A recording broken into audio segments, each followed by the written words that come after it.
उमर साहब, बीजेपी ने आज इल्जाम लगाया है कि रीजन और रिलीजन के हवाले से जो डिस्ट्रीब्यूशन का पूछा जा रहा है। मैंने उसका जवाब हाउस में दिया ना। बीजेपी को शायद इस बात की गलतफहमी है कि हम हुकूमत उनकी तरह करते हैं। हम मजहब या इलाका देख के फैसले नहीं करते।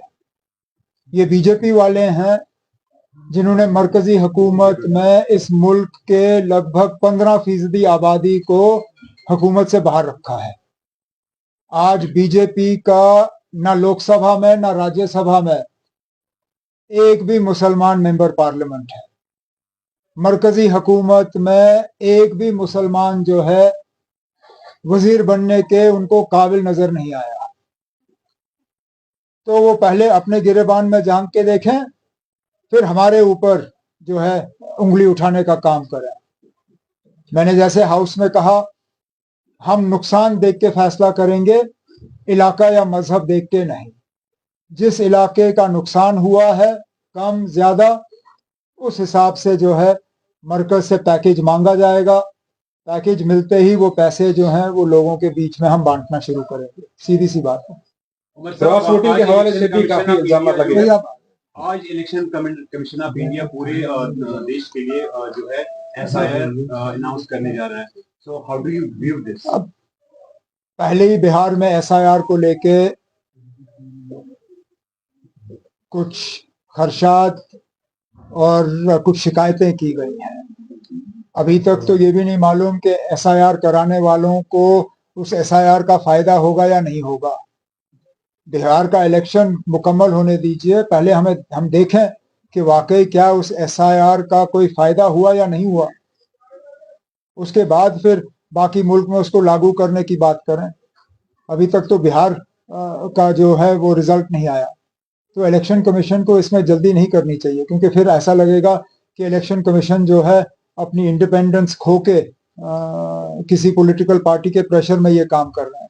और हमने ये पहले भी देखा है। जम्मू कश्मीर में डिलिमिटेशन यहाँ के लोगों को फायदा पहुंचाने के लिए नहीं किया गया, एक सियासी जमात को फायदा पहुंचाने के लिए गया।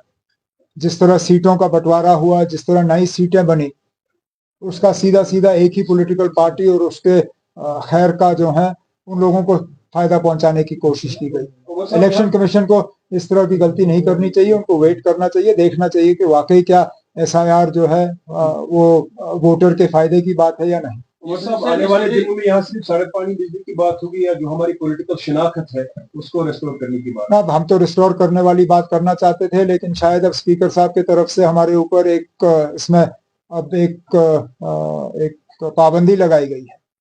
मुझे कोई एतराज नहीं था अगर किसी एक ऑनरेबल एमएलए साहब ने शायद स्टेटहुड के हवाले से एक रेजोल्यूशन लाने की कोशिश की थी, लेकिन उसमें फिर स्पीकर साहब ने सब जुडिस का वो कह के उसको मंजूरी नहीं दी। हम चाहते थे कि स्टेटहुड की बात जो है यहाँ हाउस में हो, लेकिन इस हाउस के कस्टोडियन स्पीकर साहब हैं। जैसे मैंने इससे पहले भी आप लोगों से बात करते हुए बिलों के हवाले से ये जवाब दिया कि कौन सा रेजोल्यूशन, कौन सा बिल हाउस के सामने आता है, वो फैसला सिर्फ स्पीकर साहब कर सकते हैं, हम नहीं कर सकते। लेकिन मैं चाहता था कि स्टेटहुड पे कोई ऐसी बात आ जाए जिससे कि हमें पता चले। देखो, मुझे मालूम है मैं स्टेटहुड के मामले पर कहाँ खड़ा हूँ। मुझे पता है कि स्टेटहुड का अगर कोई रेजोल्यूशन हाउस के सामने आ जाता है तो मैं और मेरे साथी किस तरह वोट करेंगे। लेकिन यहाँ एक 28 मेंबरों की जमात है जिसका हमें कोई पता नहीं है कि वो स्टेटहुड के बारे में क्या सोचते हैं। उन्होंने स्टेटहुड को लेके जम्मू कश्मीर के लोगों से वोट जरूर मांगे, लेकिन मरकज ने अभी तक वो स्टेटहुड हमें दिया नहीं।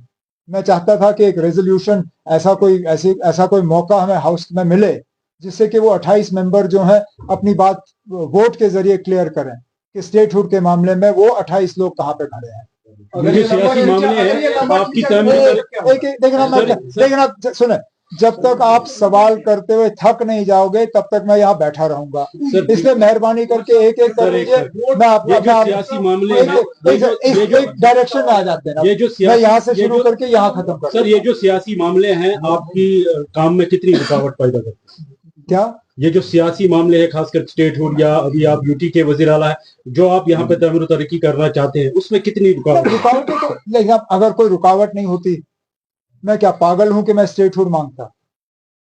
अगर यूटी में ही काम करना इतना आसान है जितना स्टेट तो एक तो सारे स्टेट्स कहते हैं कि हमें यूटी बनाओ, और दूसरा हम स्टेटहुड की बात ही नहीं करते।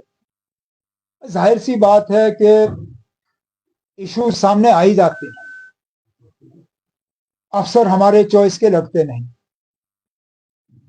महकमा मेरा है, जिम्मेदारी मेरी है, जवाब मुझे देना है हाउस में, लेकिन अफसर मेरे चॉइस का लगता नहीं। अब आज आपने देखा मिनिस्टरों की बात, कौन सा अफसर कहां से कोई डॉक्यूमेंट तैयार करके हाउस के सामने पेश कर देता है, जवाबदेह मिनिस्टर बनता है, वो नहीं जिसने उस अफसर को उस जगह तैनात किया। ये एक मिसाल है, और भी इस तरह के मिसाल है ना। कई सारे ऐसे इदारे हैं जो इलेक्टेड गवर्नमेंट के कंट्रोल में होने चाहिए थे, जो अभी भी नहीं है। मैं कितनों की मिसाल आपको दे दूं। 2 यूनिवर्सिटियां हैं, कल्चरल एकेडमी है, स्किम्स है, पावर डेवलपमेंट कॉरपोरेशन है, कई सारी चीजें हैं जो इलेक्शन के बाद इलेक्टेड गवर्नमेंट को ट्रांसफर हो जानी चाहिए थी, जो नहीं की गई हैं। रुकावटें हैं। अब हम इसलिए तो लड़ रहे हैं, झगड़ रहे हैं ना कि स्टेटहुड हमें वापस दे दो, ताकि ये सारे इख्तियारात हमारे पास हैं। उमर साहब, बिजनेस रूल्स की फाइल आपने आईजी साहब को वहां पर दे दी है, उस पर अभी तक क्या रिस्पॉन्स आया है कि अप्रूव होगी कि नहीं होगी? ना, मरकज के साथ कुछ अफसरों की बातचीत हुई है, एक दो राउंड डिस्कशन का हुआ है, कुछ सवाल वहां से उठाए गए हैं, लेकिन हम तो उनसे कह रहे हैं ना, जो बिजनेस रूल्स हमने भेजे हैं वो जेएनके रीऑर्गेनाइजेशन एक्ट के तहत भेजे हैं। हमने कहीं पे भी उस रीऑर्गेनाइजेशन एक्ट के आगे पीछे काम करने की कोशिश नहीं की, उनको मंजूरी दी जानी चाहिए। So yesterday you said in an interview that you set a finite deadline to resign. I'm not going to say any. I'm not going to say. I'm not going to say anything more on that now. Because I'm not. Look, if I please, I'm sorry, but please, the person who conducted that interview also tried to. If you saw the interview, tried to ask me questions around this. I didn't answer them. If I didn't answer her, why do you think I'll answer you? So- I have nothing more to say on I that. want to ask that are you not hopeful that the government of India will restore the state? ना, मैं तो पहले दिन से hopeful था। मेरे hopefulness में थोड़ी कमी आई है, लेकिन अभी भी है। लेकिन जितना ज्यादा ये सिलसिला चलता रहेगा, जाहिर सी बात है, इंसानी फितरत है, होपफुलनेस कम ही हो जाएगी ना, बढ़ेगी नहीं। जितना आप हमें और इंतजार कराओगे, उतना ही हम कम होपफुल होंगे। लेकिन अभी भी सिर्फ साल एक हुआ है, अभी भी होपफुलनेस है। इसी होपफुलनेस के दौरान हो जाए तो अच्छा है। Then what next? अप्रूवल काफी से व्हाट नेक्स्ट वेयर? अगर इसमें लंबाई इन्होंने खींच लिया फिर नेक्स्ट स्टेप क्या होगा गवर्नमेंट? तब वो वहां तक पहुंचे फिर बात करिए। अभी तक तो अभी साल हुआ ना, बात करेंगे। सर उमर साहब, वो आज डेली जो बेसिस पे बीच में बात जो रिकॉर्ड यहाँ पर असेंबली में अभी सुने गए, उसमें फिर से एक बार सजाद लोगों ने कहा कि मैच फिक्स था, उस पर क्या कहेंगे सर? ना, पहले जो शख्स इलेक्शन में हिस्सा लेने के लिए तैयार ही नहीं था, वो किस चीज पे टिप्पणी करे? पहले तो वो ये बताए ना, उनको क्या मजबूरी थी बीजेपी की मदद करने की। अगर वो इतना ही चाहते थे कि मैच फिक्सिंग ना हो, कम से कम आके अपने वोट का इस्तेमाल करते। अखबार जिनके नाम यहाँ मुझे कुछ नजर आ रहे हैं, आप लोगों ने पहले ही 3-1 किया था। तो जब 3-1 निकला, इसमें फिक्स मैच कहा? तो फिर फिक्स मैच में आप लोग पहले शामिल थे। आपने तो वोटिंग से पहले ही नतीजा ऐलान किया था, हम तो लड़ रहे थे। मैं कितने आपके अखबारों के नाम लूं, अंग्रेजी, उर्दू, हिंदी, कश्मीरी, जिन्होंने नतीजों से पहले ही कहा था कि ना नतीजा 3-1 होगा। आप लोगों ने एक मिनट मुझे बात करने दीजिए। आप लोगों ने सोशल मीडिया पे भी यही लिखा था कि 3-1 होगा। हमने तब भी मुकाबला किया, कोशिश की कि हम जीतें, लेकिन पहले दिन से हमारी कोशिशों में एक मुश्किलात आई जब हंदवाड़ा के एमएलए साहब ने इलेक्शन से बाहर रहने का फैसला किया। उसके बाद बीजेपी को सिर्फ 29 चाहिए थे, उनके पास 28 थे। अब एक आध हम शायद उनके लिए करना आसान होता। मैंने जैसे सोशल मीडिया पे कहा, मुझे नहीं लग रहा था कि वो 4 करेंगे। अब जिन चारों ने अपने ईमान का सौदा किया है, वो अपने अल्लाह या भगवान को है जवाब दें। बाकी ठीक है, अब जो है सो है। मतलब उन 4 लोगों का नाम सामने आएगा क्या? उस पर कुछ बात ना, हो मैं रही तो है? चाहूंगा कि सामने आए, क्योंकि न सिर्फ तीसरी नोटिफिकेशन पे बीजेपी ने 4 वोट ज्यादा लिए हैं, बल्कि दूसरी नोटिफिकेशन पे भी आरओ के मुताबिक 28 की जगह बीजेपी उसका भी मैंने जवाब दिया है ना। एक हमारे ऑनरेबल इंडिपेंडेंट मेंबर ने बूथ में जाके उनका हाथ पैर आगे पीछे हुआ, लेकिन वोट डालने के फौरन बाद वो यहाँ इसी कमरे में आए और कहा ना मैं ये एडमिट करना चाहता हूं कि मुझसे गलती हुई, मुझे जो डमी वोटर स्लिप दिया गया मुझे वो मुझे खोलने की इजाजत नहीं दी गई और मैंने गलत जगह वोट डाला, तो इसको आप आगे जाके दुरुस्त करिए। अगर वो चाहते थे वो इस पे खामोश रहते और फिर हमें पता नहीं होता ये किसने किया, लेकिन मुझे मालूम है वो कौन से इंडिपेंडेंट एमएलए हैं क्योंकि उन्होंने इस चीज को एडमिट किया। तो हमें मालूम है कि तीसरे सीट पे हमें एक वोट कम पड़ा, तीसरे चौथे में एक इधर उधर गया, लेकिन इसमें कोई घपला नहीं है, कोई गड़बड़ नहीं है। But on the last seat 4 votes went in favor of BJP, 3 deliberately destroyed their votes. उन्होंने फर्स्ट प्रेफरेंस दिया नहीं, सीधा सेकंड प्रेफरेंस लिखा। So clearly BJP made attempts to lure people. On what basis they were lured, whether they were induced or anything, that only BJP can answer. Umar साहब, कुछ मेंबरान ने आज महराज मलिक पे डिस्कशन का कहा है यहाँ पे, क्या आपको लगता है कि हाउस को डिस्कशन करना चाहिए महराज? अब इस पे भी स्पीकर साहब ने अपनी राय दी है। अब बदकिस्मती की बात यह है कि अगर इसी तरह हर सब जुडिस मामले को हमारे दायरे इख्तियार से बाहर रखा जाएगा तो लोग खचाखच अदालत में केस भरना शुरू करेंगे ताकि हम किसी चीज पे बात ही ना कर पाए। लेकिन तब भी स्पीकर साहब कस्टोडियन है हाउस के, उनके फैसले हमारे सिर आंख होंगे। लेकिन चलिए, हाउस के अंदर नहीं तो आपके सामने हम बात करेंगे, हाउस के बाहर बात करेंगे। मैं तो मान के चलता हूँ ना कि महराज मलिक ने जो भी किया वो पीएसए के लायक नहीं था। अगर उनका डीसी के साथ या किसी और अफसर के साथ गाली गलौज तो है, वो पीएसए के लायक तो नहीं है।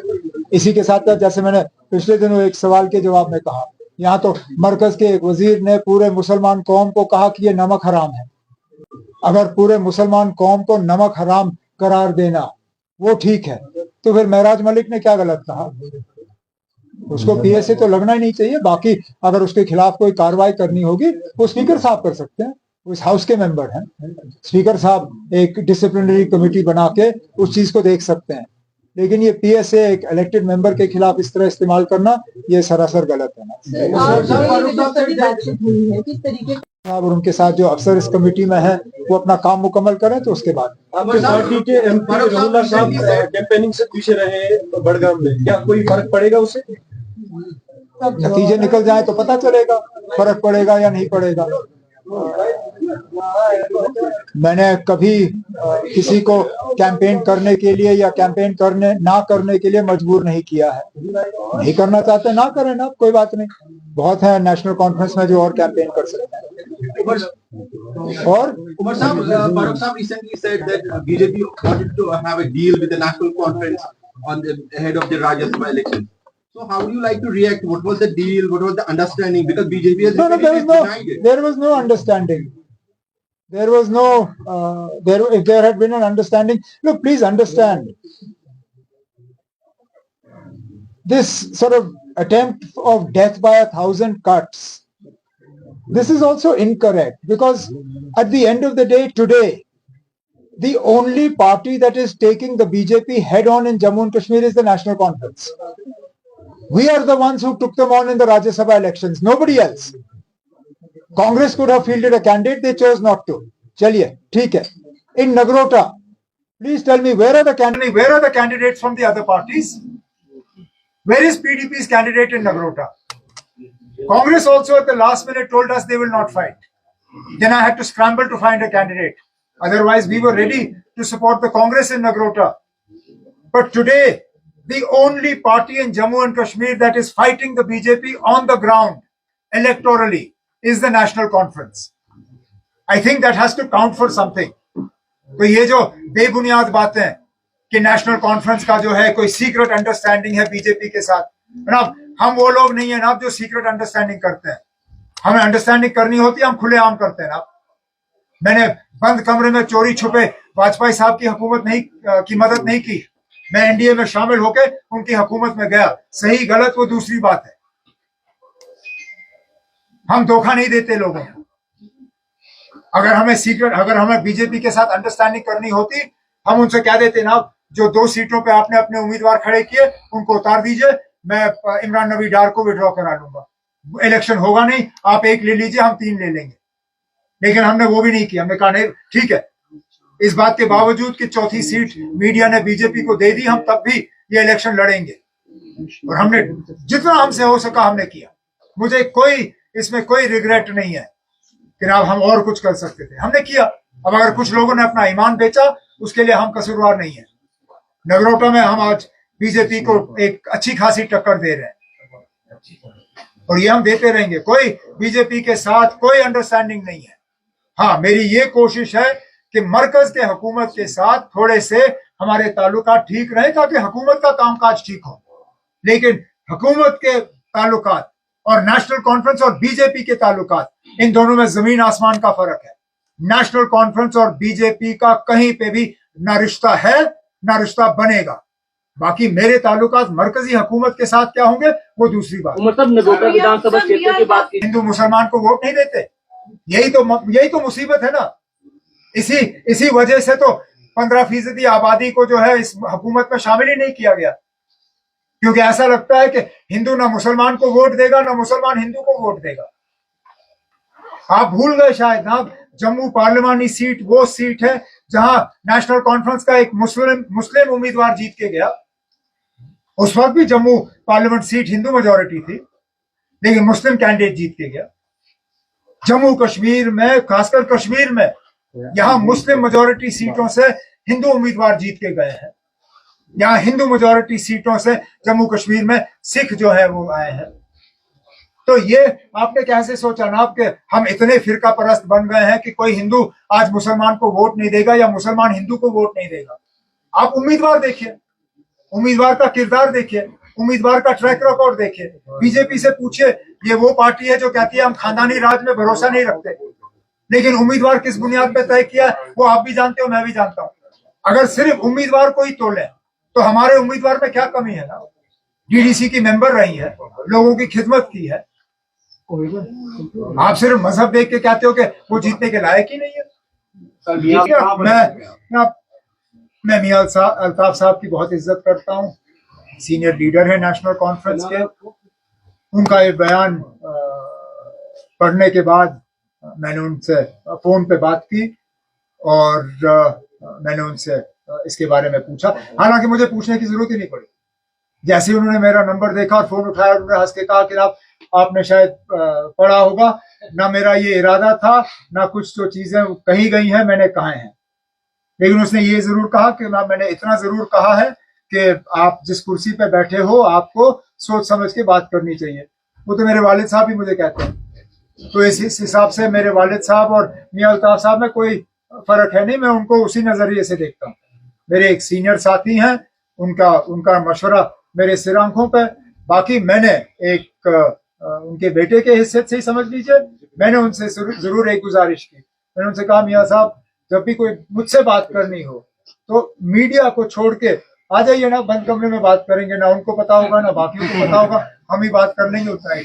सर, जम्मू कश्मीर की जो कहाँ मियां अल्ताफ और कहाँ वो, जमीन आसमान का फर्क है। सर, बड़ी बात यह है ना कि हम इन चीजों को ना इन चीजों को बढ़ावा देते हैं, ना इन चीजों की बुनियाद पे अपना काम करते हैं। मुझे अगर हिंदू मुस्लिम जम्मू कश्मीर ये सब करना होता, मुझे जम्मू से कितनी सीटें मिली? नेशनल कॉन्फ्रेंस का एक उम्मीदवार जीता वहां से, बाकी जो हमारी मदद कर रहे हैं वो इंडिपेंडेंट्स हैं। मैंने तब भी जम्मू को डिप्टी चीफ मिनिस्टर दिया, ये समझते हुए कि जम्मू की भी नुमाइंदगी होनी चाहिए। मैंने एक और मंत्री बनाया, मैंने पीर पंचाल से एक मिनिस्टर लिया, सिर्फ ये साबित करने के लिए कि हम मजहब और इन चीजों को नहीं, हम जम्मू कश्मीर को जोड़ के चलाना चाहते हैं। बाकी बीजेपी की हमेशा कोशिश रही है कि लोग अलग हो जाएं, बिखर जाएं, आपस में लड़ें, लेकिन हम उनको इन चीजों में कामयाब होने नहीं देंगे।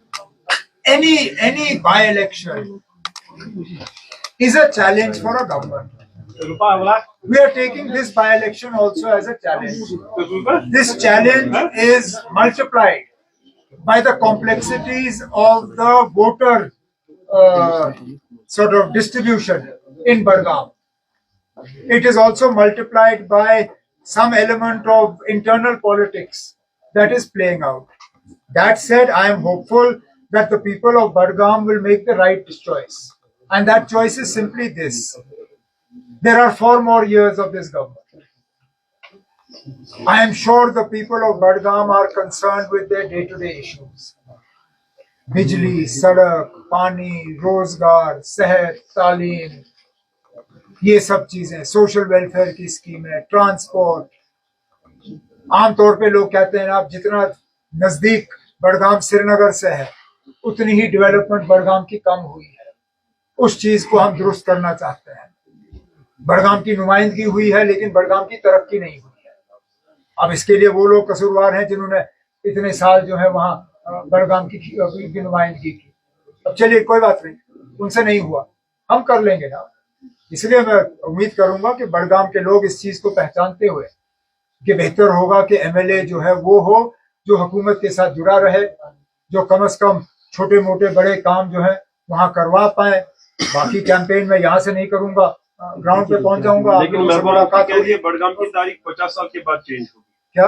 आप वहीं दे दूंगा। बड़गाम के लिए पिछले 1 साल में हमने कितना किया, मैंने खुद कितना बड़गाम के लिए किया, मैं वहां पे जमीन पे बता दूंगा। लेकिन जहां तक 50 साल के बाद यहाँ तारीख बदलने की, वो तो उन्होंने पहले ही किया था। वो तो 2015 में किया जब बीजेपी के साथ हाथ मिला के उनको हुकूमत में शामिल किया।